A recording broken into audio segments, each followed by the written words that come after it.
Well, Hoosier Nation, it was a big-time bubble matchup. Indiana headed to East Lansing on a 3-game losing streak. And while the defense was there, the offense just couldn't find the bottom of the bucket. The Hoosiers shot 2 for 20 beyond the arc and fell to the Spartans 64-58. Indianapolis Ben Davis star Aaron Henry led the way for Michigan State once again.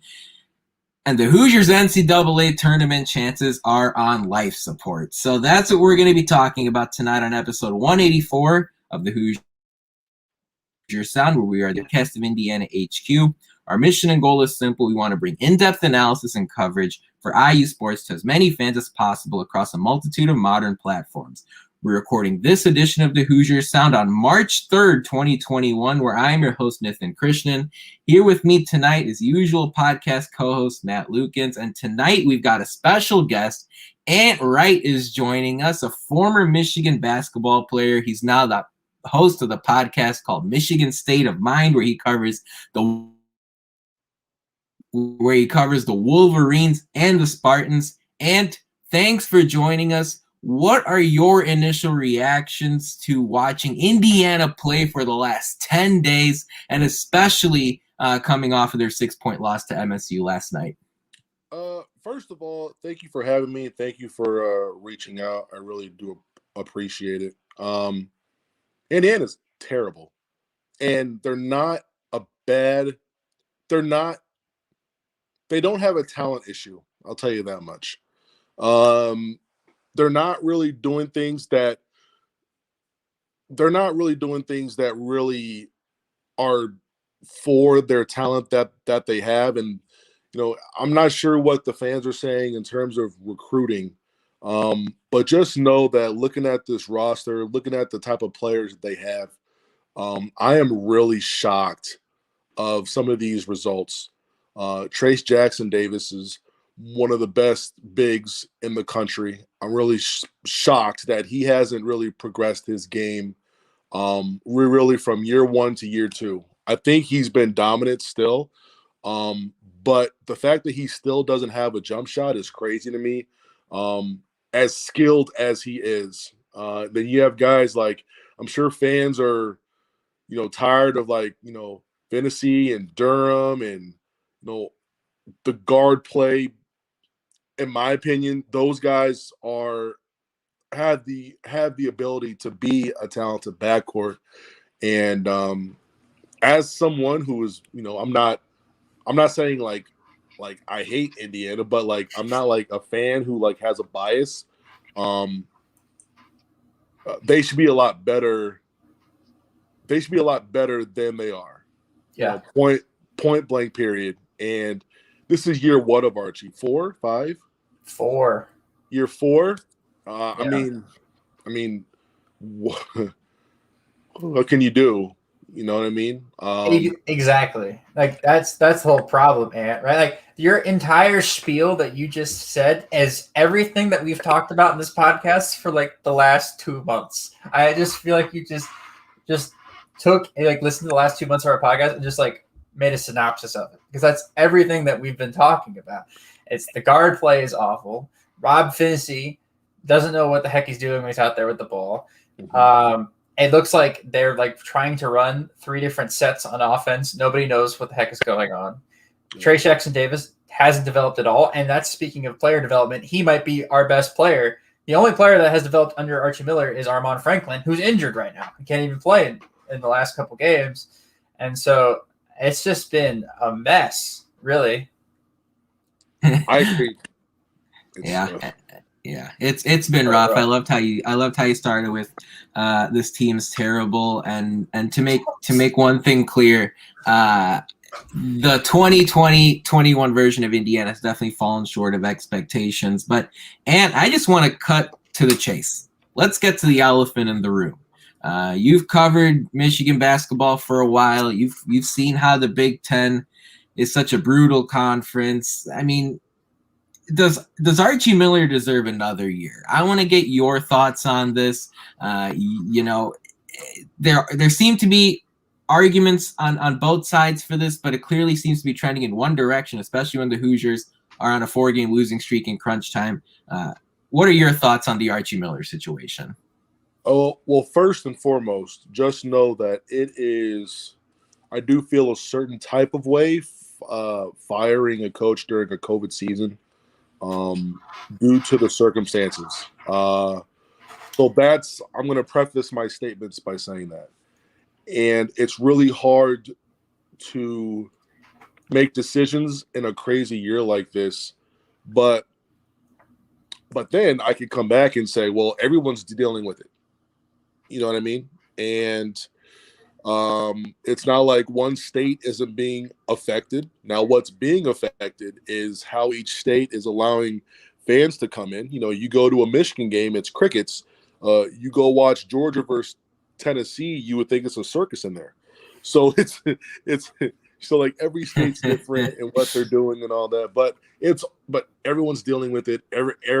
Pretty much everyone has had a game postponed or just canceled altogether, and that sucks. But at the end of the day, where are they at in terms of recruiting for 2021? I'm looking it up right now. They are. Yeah, I've got you. 11th. They're 11th. Yeah, I mean, 11th in the conference, and in the conference, yeah, not nationally. They came into this past season with the top 15 class nationally. Yeah. Going into next season, they're somewhere in the 60s or the 70s as far as the country is concerned. Logan Duncan's the only guy who's currently committed to the Hoosiers. They are going to have a transfer play next year, Parker Stewart, who came over from Pitt and Tennessee Martin. So he's not technically part of that class, but you know, this 2020 class was supposed to be kind of the crown jewel of Archie Miller's tenure. Pitt and Tennessee, so he's transferred now twice. This is his third school, second transfer. Yeah, there's a reason for that. Just want to give you a heads up. There's a reason. Before he become a soundbite, his dad was the coach at Tennessee Martin. He switched over, and then his dad passed away, and so then he transferred. Oh, that's the kid? Yes. No way. Yeah, I heard. Oh my gosh, that's him. Yep. I heard about that. Why wouldn't they make him eligible this year? He is eligible, but he's been off. He hasn't played basketball in a while, and it was like kind of weird getting back to school. So they're just letting him get into the groove of things. You'll see him like during the game. He's on the sidelines. He's at every single game he travels with. Okay. Oh man, that's the kid. Yep. Oh man, I was like trying to look up like who that was, and yeah. Gosh. Okay. Yep. Parker, take that back. Yeah. Delete that. I knew once you heard the information, you would be like, "Oh crap!" But editor, get in there. It's all nice. It's all right. Good. So given the recruiting situation, and I mean, what is your perspective on how Indiana should proceed in the offseason? Let's assume they miss out on the NCAA tournament, because that seems like a pipe dream at this point.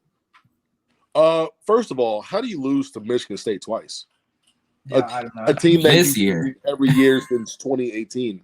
I mean, you win those two games, you're 14-10, sitting at 9-7 in the 9-8 in the conference. Yeah, much different story. I mean, in the first Michigan State game, you were busting their ass. You were all up in them. Like, it was ugly. But then and then Tom Izzo just puts in a small lineup, and Indiana just forgets how to play basketball. Which is crazy because we have a small lineup ourselves, right? Like our tallest guy is Trayce Jackson-Davis, 6'9", and so we should be able to play with that lineup. And we're sitting here like you just like invented fire, like we didn't understand what was going on. And it's really just a coaching difference, and that's honestly been the problem the last couple games. It's just been coaching difference the entire time. And the Rutgers game, you guys were killing them in that game too. Yep, and then they went like plus 40 over the course of like 20 minutes. Yep, and they did an adjustment. They started switching more, and all of a sudden, we didn't know how to play offense anymore, and they were just able to score on us because like our offense really relies on how well our defense is playing, and if they start making shots, like our defense falls apart, and then the entire team falls apart. It's a really, really weird thing to watch. You guys should be like 10-8. Yeah, and we haven't even talked about this team losing to Northwestern at home.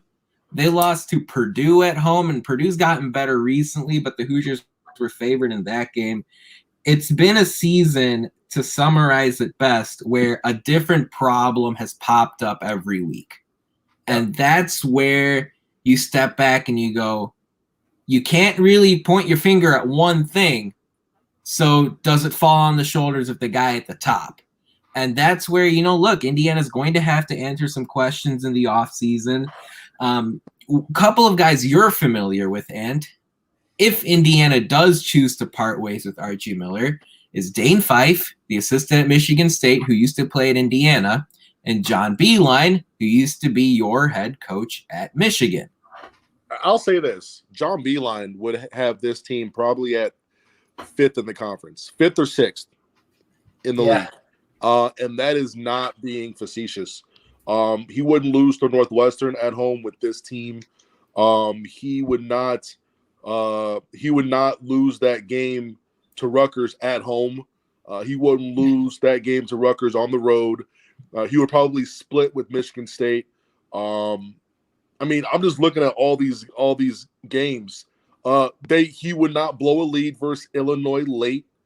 Like Christian Lander, what are you doing? What are you doing? Trent Frazier, you are winning. This is so weird. I remember this game. I'm like Indiana's up 6, I believe.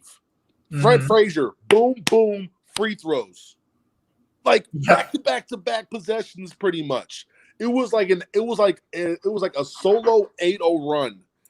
I don't know why I just remembered that, but that just made me mad. So, something, because we needed Illinois to keep losing because they were near us. So I was invested in that game because it was a close game, and Indiana looked like they had them, and then Lander just falls asleep. Do you know what John Beilein would do to Christian Lander right now? That made me. Tell me. If you want to know. He would be all Big Ten next year, and he would be a lottery pick after his junior season. That's facts. That's somebody who can develop players. It's weird. We got rid of a coach that was able to develop players, but wasn't able to do anything else. And now we hired a coach that is able to recruit, but not develop the people that he recruits. I tell you what, you may not like the recruiting classes that Beilein brings in, but you're going to see very, very soon. He knows what guys can do what. You know what I mean? Like with Finney and Durham, like Indiana fans probably think that they're trash. And I'm just sitting here thinking, I'm like, man, you put them in that 2-guard offense with Beilein, with Trayce Jackson-Davis in the middle, and you put Anthony Lill, and who's my man's? Is it Jerome Hunter? What was his name? Is it Hunter Geronimo or Geronimo Hunter or something? Jordan Geronimo. And Jordan Geronimo. Jordan He is one of Geronimo. my favorite players to watch. Yeah. Because that dude has the biggest cojones on your team. Yeah. And everyone needs that guy who's not afraid of the moment, who's not afraid of making that shot. And that dude, every time I watch you guys play, he's hitting some big shot to either get you guys close or to extend the lead. Him in a Beilein offense, he would turn into Isaiah Livers. Yeah. There you go. Dude, okay, look, Dane Fife follows me on Twitter. Hope he doesn't listen to this. But if you can get John Beilein, you fire Archie before the tournament, before the Big Ten. If you can get Beilein, whether it's Beilein's agent or he calls you and says, hey, I'd love to get this job, you let him go immediately just to make sure he doesn't pull off some miracle, and now you're stuck with him, and now you got to keep him because he lucked up in the Big Ten tournament because 9 teams got COVID, and then so they're in the NCAA tournament, and they luck up and get to the Sweet 16. That would be worst case scenario. It'll be fun for you guys, but then this spring you'll be like, damn, you know what? Was it really worth it? Yeah, I shed a tear. If I see Indiana like in the tournament at all this year, I think I will shed one tear for next year having to deal with Archie Miller again. It's Well, like that.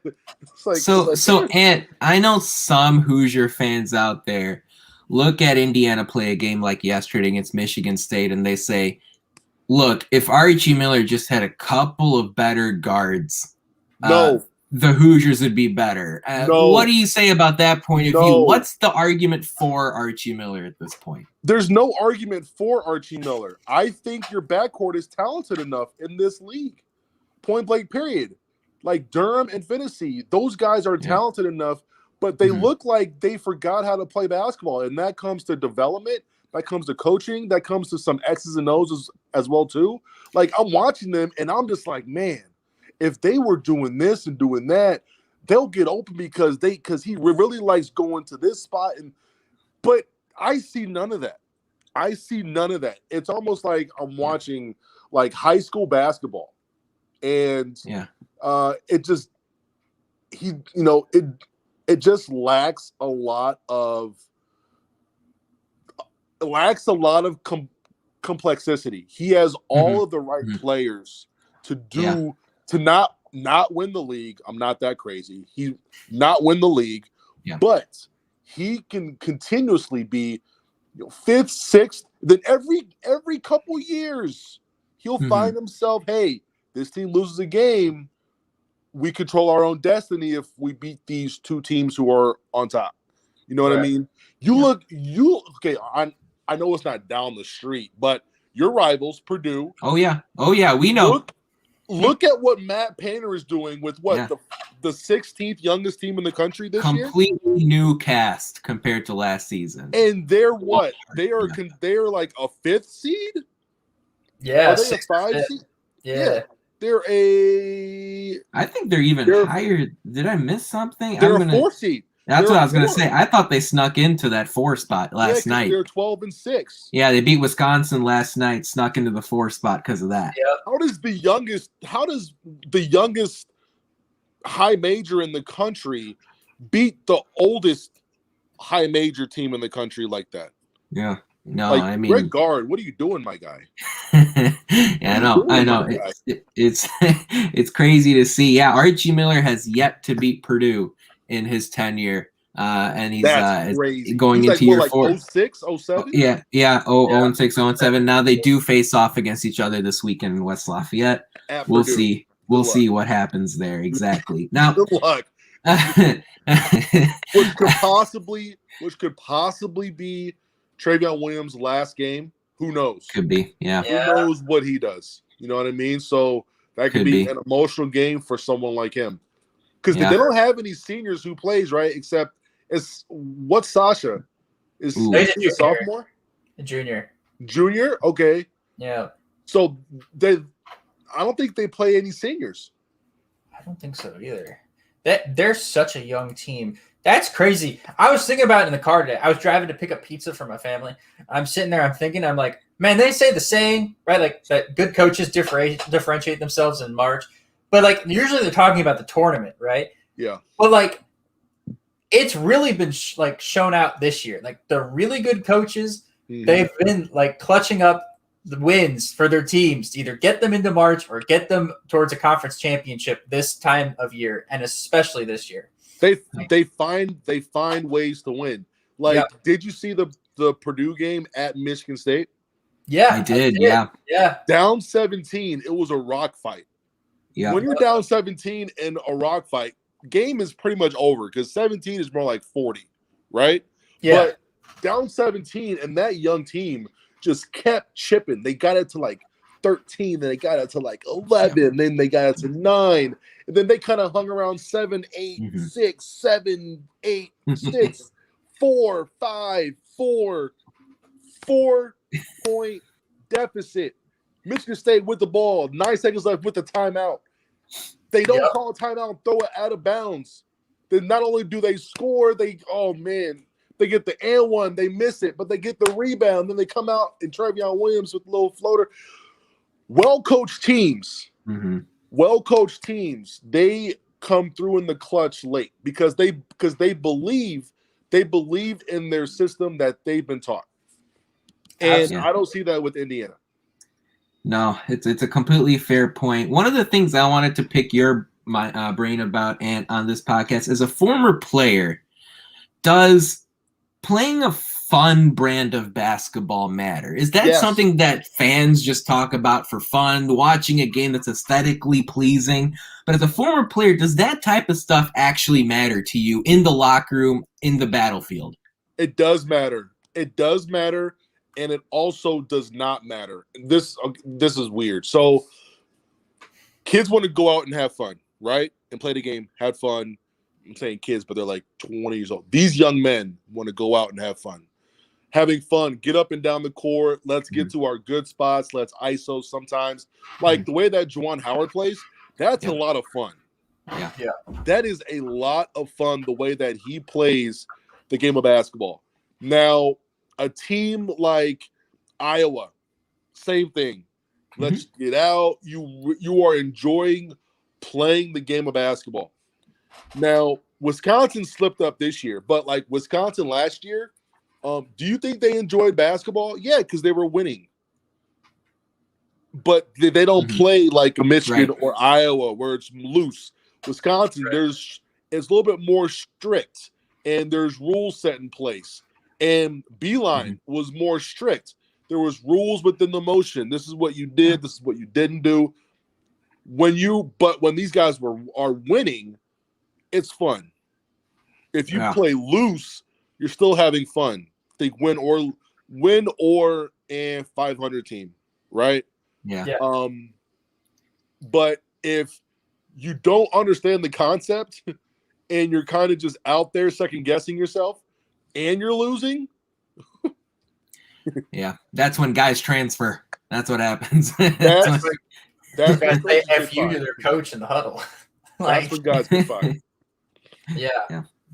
Yeah. No, I think that's an interesting perspective. I was just curious because I know fans always talk about, hey, it's fun to watch this guy. You guys shoot threes and run up and down the court. But then at the same time, you see a team like Wisconsin or Virginia, right? You know, they play sort of very methodically, very, slowly, as you can say. It doesn't look all that appealing, but if you get the wins, I was curious what your thoughts were. I wanted winning trumps a lot. Winning trumps a lot. Because you win a league championship. I mean, not only do you win a league championship, you get a big fat ring that you can brag about for the rest of your life. Yep. You know what I mean? You go to the Final Four, you get another big gaudy ass ring, right? Right? And then you wear that thing to every function just so people can be like, what the hell is that? Oh, well, let me tell you about this. Back in 1983, man, we had, you know what I'm talking about. So a lot comes with winning. Yeah. No, that makes plenty of sense. And one of the things I wanted to ask you next is I know you've got your eye on the pros. I know you have your eye on the NBA every so often. Let's talk about Trayce Jackson-Davis for a minute. How good is Jackson-Davis? You said you really liked him. If you were his advisor, would you recommend he return to Indiana next year or test the pros? Go to college and get a jump shot. Do whatever Luka Garza did this past summer. Yeah. There you go. Now, I'm not saying float. I'm not saying float out there. That's not what I'm saying. But he's one jump shot away from becoming like a Julius Randle. Yeah. I can see that. That's a pretty good comparison, honestly. Shoot the damn ball. You are 15 feet away. I know you're skilled enough. Like, you're a left-hander. Like, your shot automatically looks way better.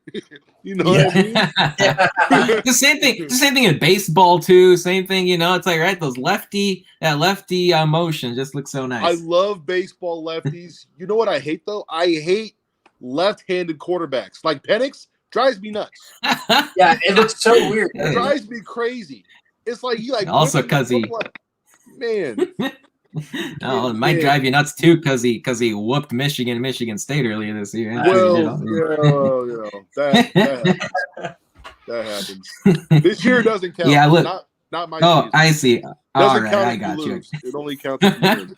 Well, I don't think that's working right now in behind the scenes in Indiana basketball right now. But we went out and we asked our followers over at the Hoosier Sound on Twitter what they would do if they advised Trayce Jackson-Davis. And currently 69% of our 200 votes said Jackson-Davis should return to Indiana and, like you said, and sort of develop his game, work on his jump shot, whatever it takes. 18% said go to the pros, and 13% of our responses said transfer. So that's the 3 different options. We'll see what Jackson-Davis does once this season comes to an end. He's one jump shot away from being like a mid-first round pick. And he's still how old is he? How old is he? I think he's 20. I think he's 20. Trayce Jackson-Davis. Yeah, because this is the end of his sophomore season coming up here. He just turned 21. Just turned 21? Okay. Just turned. So he'll be 22 next year in the draft. Yeah. Going to be a little bit tough. But this past summer, all he should have done was shoot the damn ball just all summer long. And I was really let down this year with him in terms of him not stepping out and shooting it. He does shoot it sometimes, but it doesn't feel like he thinks that he's going to make it. He just shoots it because it's just there. You know what I mean?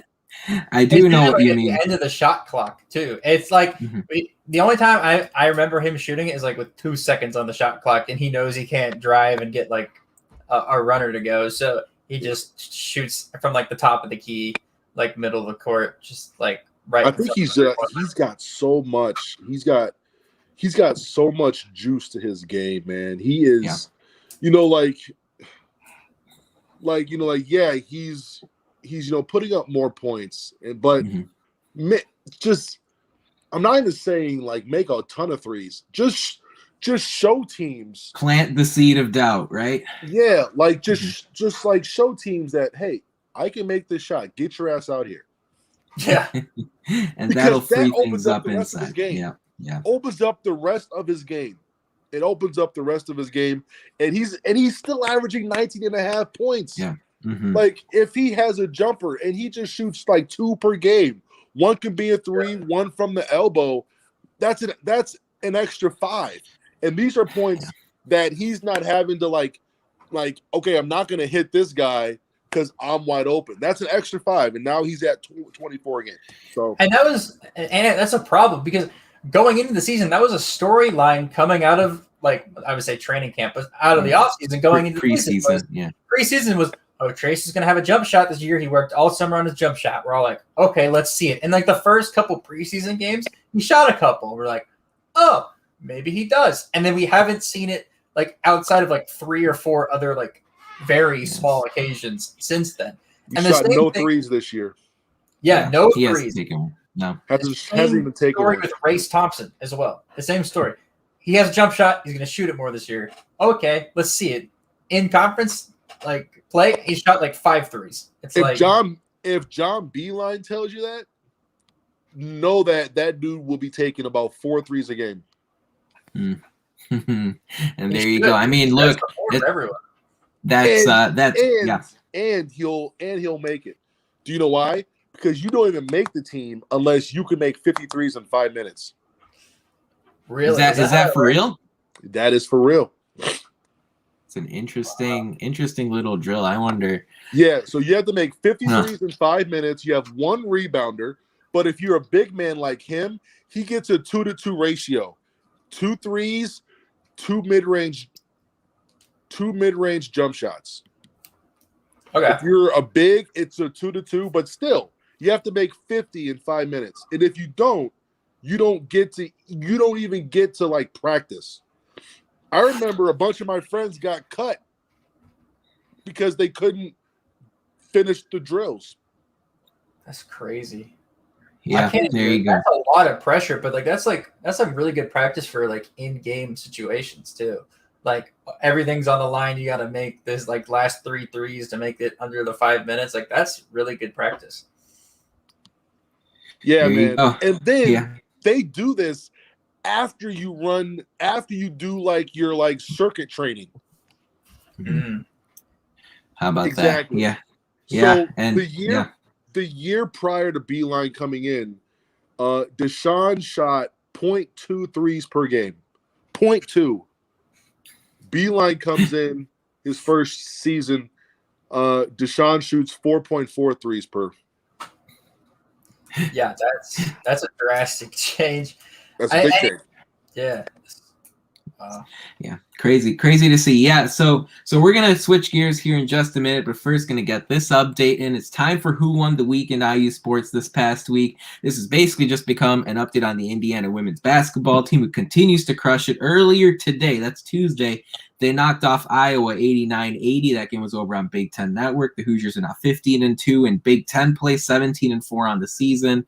The NCAA slotted the Hoosiers as a 3 seed in their top 16 simulation over the weekend. The Hoosiers have one more game left in the regular season before Big Ten tournament play. The Hoosiers are still in contention for the Big Ten title. They'll need Maryland to drop one of their final 2 games, and the Hoosiers will have to beat Purdue on Saturday afternoon. Quick reminder, if those of you out there would like to subscribe to our podcast for free, all you have to do is search for the Hoosier Sound wherever you listen to podcasts. Stay up to date with all of our information by following us on Twitter at Indiana HQ or at the Hoosier Sound. So, and look, Indiana's on the outside looking in practically all bracket projections at this point. What do you make of this argument? If you ask me, while I completely understand Indiana getting left out of the field, the Big Ten is so much further ahead, so much stronger than the rest of the conferences in college basketball. And in a year where you don't have as much of a non-conference portion to your schedule, how much should that matter to the selection committee going into Selection Sunday in a couple of weeks? Well, the one thing that, these like people look at, they put the human element into it as well too. So one thing they look at, what have you done lately? You know what I mean? Is your record like, is it like top heavy? Is it bottom heavy? Or are their losses like are you just inconsistent? But I'm just looking here, and there have been 9 losses and 5 wins. So 5 wins over the last 14 games. Yep. And then, 2 of those are against Iowa. That's huge. Yeah. That's huge. You got to finish Northwestern there. You got to finish Northwestern. What was going on with that game? So I was there. I was there for that game, and it was when Northwestern was playing well, but that's besides the point. Indiana still shouldn't. That doesn't make it. I'm not making up 7 with a minute and a half left. You should. Then they were up 6 with the minute left in overtime.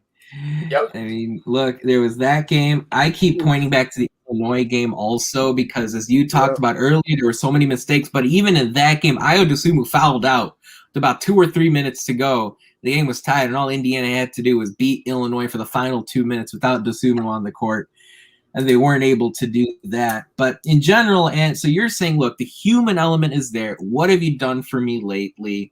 Do you think a strong Big Ten is, because the other day I saw a graphic, right, where like out of the top 20 strength of schedules in the country, like all 14 Big Ten teams were in there because you just faced a top 25 or so opponent like every single week. And in the meantime, I look at some of these schools like VCU and St. Louis and Drake in the Missouri Valley, who are equally getting considered for at-large bids. Their schedules are full of Q3 and Q4 teams. How do you sort of equate those two situations? Who will end up getting the upper hand when it comes to Selection Sunday? Not Indiana. Yeah. Well, look back. You guys have played a lot of overtime games this year, man. Yeah. A lot of overtime. I think it's either most or second most in the country. I think they played 5 or 5 or 6 of them. Yeah. They played 5 of them, and 2 of them went to double. Yeah. I mean, beat Florida State. There's so many what if games on. Sure there are. But here's my thing. Archie Miller's argument is going to be, hey, look, we went on scheduled these guys, whatever. They pitted us in the Big Ten ACC Challenge or whatever. Whereas Drake is playing Division II teams in their non-conference slate. Right. Yeah. And I so feel you. I don't think Drake's going to get an at-large. I know that was just one example. I could have. I mean, I feel you. there are a few others in there that are in the discussion as far as, there's St. Louis, there's SMU, Wichita State, teams like that, Boise State, who they've lost to teams worse than Northwestern in their conference play, and then they don't go out and schedule Florida State or have the Maui Invitational in their non-conference. So is there any credence to their argument? If Indiana goes out and beats Purdue, they finished 13-13 in the regular season. Yeah. If they split their 2 Big Ten tournament games and go 14-14, do they have any argument? They've just got to go 2-1 to finish this off. Do they have any argument for Selection Sunday? No, not a chance. No. Here you go. All right. Well, no, not a chance. Not a chance. Here we go. All right. So I think at this point, you guys have to. I think you got to beat Michigan or Illinois that Friday game. Get to the championship. Yeah. You got to get to the championship. Is that bracket set right now, or is that just projected? No, it's all just projected at this point. Okay. All indications that Indiana will end up somewhere in that 8, 9, 10, or the 9 or the 10 or the 11 range. When it comes want to the 11, honestly, because you get more games. You do. But if you get the 11, that means that you lost. But so I don't know, man. It's because if you get the 10, you get the bye, right? The first day bye. Yeah, the day 1 bye. Yeah. Yeah, so you get the day 1 bye. Do you really want that bye? I don't know. The difference is you face Illinois if you win instead of Michigan, unless something crazy happens. We'll see. Either way, Indiana's got to do a lot of winning here, and it seems like that loss last night kind of extinguished all chances of that happening. And on your side of things, what do you make of Michigan? Because Wolverines aren't in the bubble conversation. They're not in the bubble debate. They're looking to win a national title. As you line up some of the top contenders like Gonzaga and Baylor, when you line up the top contenders, how do you think Michigan compares with some of those teams with championship aspirations?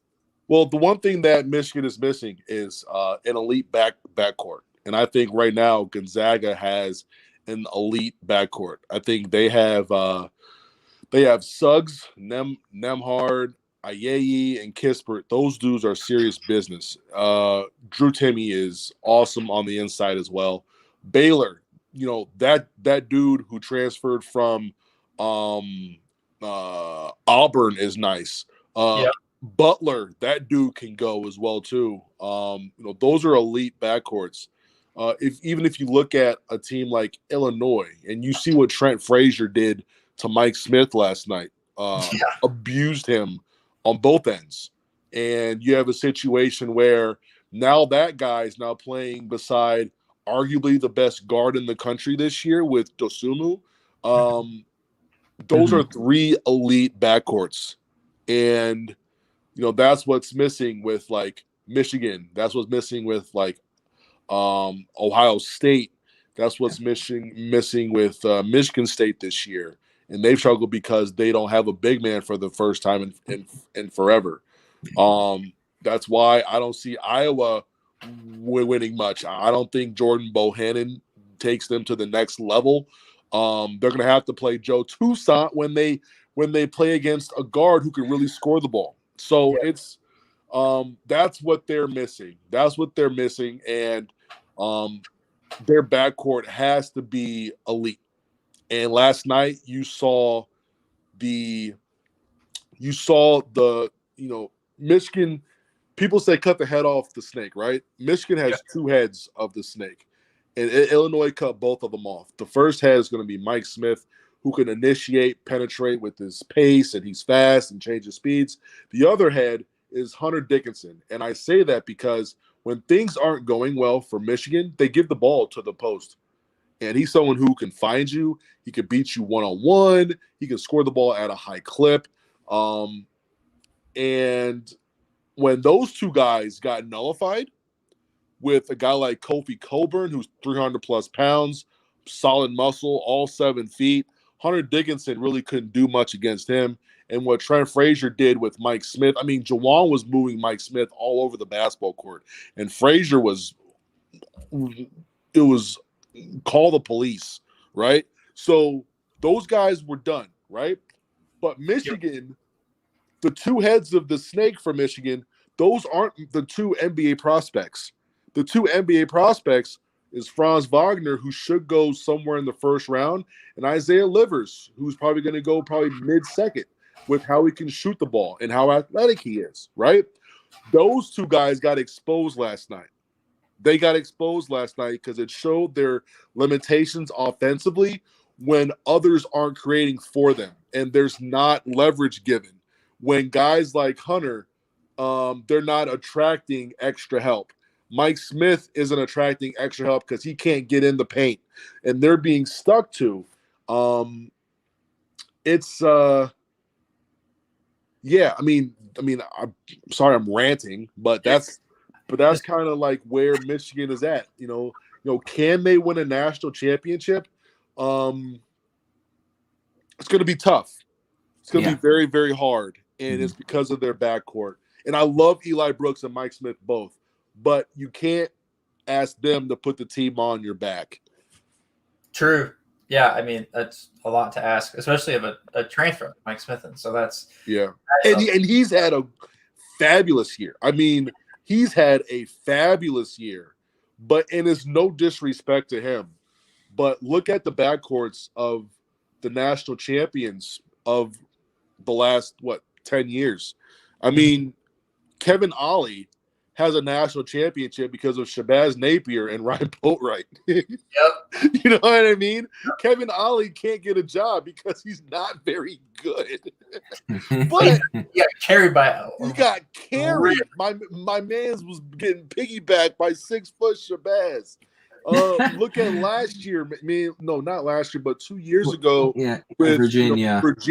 Their three best guys. Yeah, all went to the NBA, and they're all their guards and perimeter guys. You look at that Villanova team with Jalen Brunson and DiVincenzo and all that. Yeah. I mean, was Arch on that team? Ryan Archie Diacono, was he there too? Or was that earlier? He wasn't. He was on the first one. The previous one. Okay. Yeah. All right. Yeah. UNC with Joe Barry and you know Marcus that Page. Wisconsin Duke game with Tyus Jones. Like, man, you're looking at backcourts. Michigan had Trey Burke and Tim Hardaway Jr. and didn't beat Louisville. Yeah, because of Peyton Siva and Luke Hancock. Yeah. So look, I mean, just look at it. Michigan doesn't have that makeup, and if they do win, it's because the NBA guys just rose above everything and really put the team on their back. Yeah, I was really excited when I heard you were coming on, Ant, because I'm a Heat fan, so everybody talked about how good of Juwan Howard was as an assistant coach for the Heat. Mm-hmm. Everybody's that's a very well known thing. I have family friends that work for the Heat; they love Juwan, and so when he got hired at Michigan, I was like, oh God, they made the best possible hire. It hurt me to the core because I was like, I wanted him to go to get an NBA job so he wouldn't go to Michigan, and then he ended up going to Michigan. I was like, oh my God. So you guys really lucked out. Not really lucked out, but it was the perfect timing, that he was available. I think he fits the situation so well. And then you look at how Hunter Dickinson has done under his tutelage, right?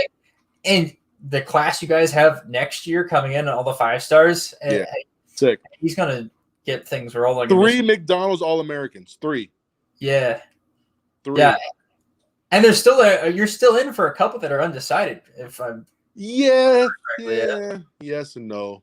Yeah, no. Yes.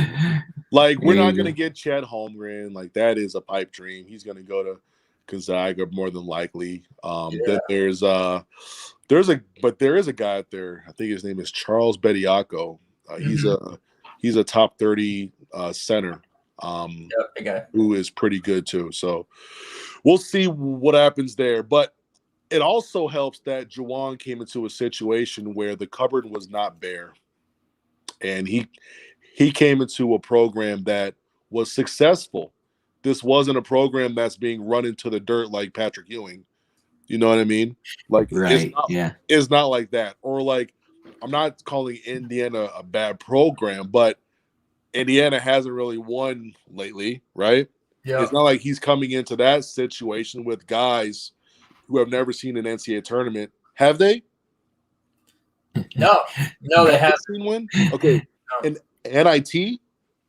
NIT, yeah. Oh, There you go. Plenty of the NIT. National Invitational Tournament, baby. Let it go. So, I mean, like, so, you know, Jawan came in and he's able to coach a kid who started as a freshman on a national title team and someone who's been to the Sweet 16 after that as well, too. So the culture wasn't broken. You know what I mean? So he was able to build on something that was still well above water, not 6 feet under. Right. And then he's taken the program from that, and he's kept that culture and then some, and then able to recruit. He's done a really good job in his first 2 years. For sure. It's crazy what he's done in his first 2 years. So speaking of teams that have gotten rolling, right, we're going to move on to the bit more bracket talk. So some teams are rolling into March.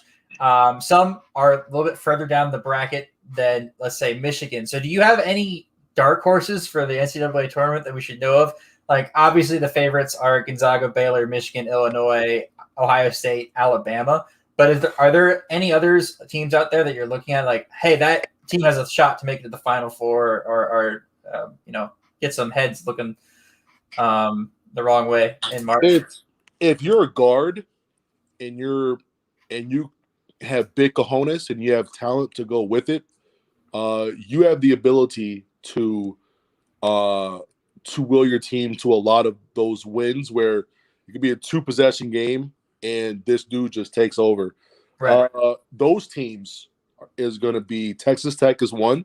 I think Mac McClung is someone who loves the moment. He thrives on the moment. And he can go one-on-one and he can just go right at your head and he wouldn't think twice about it. Yep. Creighton is another one. Max Bollock, I am a big fan of him. Bollock is a beast. That left-handed cat can stroke the ball. It's about 6'5". The little guards, I think his name is like Zagorowski, something. Yeah, something like that. He is also someone. He was out for a short while there. We'll see once they come back. Not a believer in Villanova. I don't believe in Gillespie. I'm not sure why he gets so much hype. I like San Diego State. If you haven't watched them, they score the ball. They got this cat named Jordan Shackle. I believe he's out of California. He played like at Bishop. Is it Bishop Montgomery? Some Catholic school out there, out in Torrance, and light-skinned dude, and he can shoot the ball at a high clip, and he gets to the cup. I like them a lot, and I like Oklahoma State. I like Cade Cunningham, man. I'm a big Cade Cunningham guy, and they've built a nice team around him. Boynton has done a really good job with that team. Yeah, should be a fun tournament for sure. The team I'm going to throw out there is Texas. I don't know, they're slumping a little bit here. I like their makeup, Shaka Smart, doing all that sort of thing. I think they'll be a fun team to watch. So let's wind it down here, boys. Ant, just closing thoughts. What's on your mind here as you wrap up tonight? The floor is yours. Anything on your mind that you want to get off your chest here as we close up shop on this Tuesday night? I just have one thing to say, man. What's up? John Beilein to Indiana. Perfect. Now, there we go. Hold on. Let me also give context. People don't. I've seen some Indiana fans not want him. Even some Minnesota fans saying they don't want him because of his age. Give him 5 years of his time just to get your program back, and then once he leaves, hire whoever you want. But it will take him 4 or 5 years to really turn things around. Michigan went from not getting to the tournament for a decade plus to within his first 5 years, not only do you get back to the NCAA tournament 3 times, you also win a Big Ten championship. Yeah. That's in the first 5 years. Music to my ears, and everyone left the year before. The year he got there, they graduated almost the whole lineup, the whole rotation. So he really started off 6 feet under.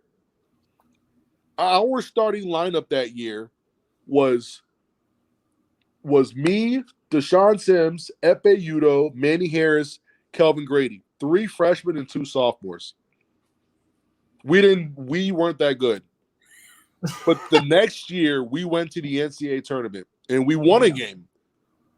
How about that? Yeah. You know what I mean? So you go from really struggling, basically poverty, to getting to the NCAA tournament. They didn't get to the NCAA tournament with Deion Harris and like Courtney Sims and all those guys. They didn't go to the NCAA tournament. And that team was really talented. Lester Abrams never went to an NCAA tournament. Mm-hmm. Chris Hunter never went to an NCAA tournament. Mm-hmm. Brent Petway never went to an NCAA tournament. Daniel Horton never went to an NCAA tournament. Yeah. Look back, those teams, talent-wise, right? Talent-wise, those were some good dudes. And they don't, but, and then all those guys leave, and then 2 years later, John Beilein takes some misfits to the NCAA tournament as a 10 seed, and then you beat Clemson as a 7, and then we play Blake Griffin. Oh, yeah. Oklahoma Blake Griffin, man. That felt like yesterday, but it was like 100 years ago. Man. I was giving his brother buckets, though. That's all I know. Everyone YouTube that game. That's your homework assignment. Everyone go find that game wherever. Yeah. Anyway, all right. Well, folks, that about wraps it up for our 184th show of the Hoosier Sound. Thank you so much for joining us. We really appreciate your support. Thank you to our live audience. You guys are all beautiful people. To hear more fantastic episodes like the one you heard today, be sure to follow us at Indiana HQ or at the Hoosier Sound to make sure you don't miss any in the future. You can also go to our website, indianahq.com, to find everything in one place. Lastly, if you enjoy our show, leave us a review, tell a friend, share our links. Your support really helps us grow this podcast and reach more passionate IU fans such as yourselves. But as always, thank you for listening, Hoosier Nation, and we'll see you next time. Peace and love.